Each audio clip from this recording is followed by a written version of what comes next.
څنګه معیاري لیکنه وکړو؟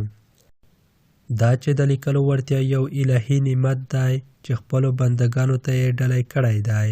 لیکل او لیکولي دوه جلا بحثونه دي چې لیکل د خط وړتیا او لیکولي د همدې خط وړتیا پرمختللې بڼه ده. که غواړو چې معیاري لیکنه وکړو نو باید د لیکنې لپاره ډېره مطالعه وکړو. له مطالعې وروسته باید د ځان لپاره یوه موضوع انتخاب کړو ترڅو یو څه پرې ولیکو. لیکنه موادو او ماخذونو ته اړتیا لري، نو د موضوع د انتخاب وروسته باید د اړوند موضوع مواد او ماخذونه راټول کړو. تر موادو وروسته لیکوال لومړنۍ لیکنه شروع کوي. کله چې مو لیکنه پای ته ورسوله نو وروسته لیکنه د دوهم ځل لپاره ګورو. کومې کلمې او لغتونه چې اضافه یا کم دي هغه اصلاح کوو. تر دوهم ځل کتنې وروسته باید د خپلو لیکنو لپاره یو کره کتونکی ولرو ترڅو لیکنه د دریم ځل لپاره راته وګوري او په اړه یې نظر راکړي. تر دې هر څه مخکې باید په پښتو لیکنه کې یاګانو، لیکنښو او د لیکنې چوکاټ ته زیاته پاملرنه وشي، ځکه چې په پښتو لیکنه کې یاګانې او لیکنښې زیات اهمیت لري.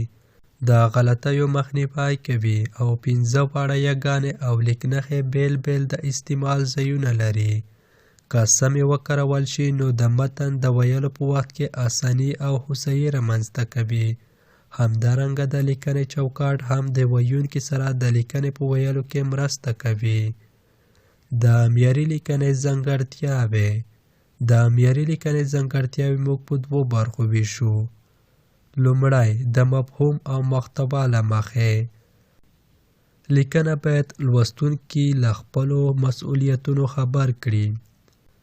معیاري لیکنه باید په لوستونکي کې تخیلي او بدیعي ځواک وروزي. د ټولنې وګړي د وخت له نویو پیښو او حالاتو سره اشنا کړي او هغه ته ښه لاره څرګنده کړي. معیاري لیکنه همیشه جذابه او زړه راښکونکې وي. عام او ټولنیز شعور باید ویښ کړي. دوهم د سبک له مخې باید لیکنه ساده او روانه وي. د فکر سوچوالی باید پکې رعایت شوی وي. د مطالب په وضاحت کې باید له لنډیز څخه کار اخیستل شوی وي. له ادبي غلا څخه باید پاکه وي. باید لیکنښې او یاګانې پکې مراعات شوي وي.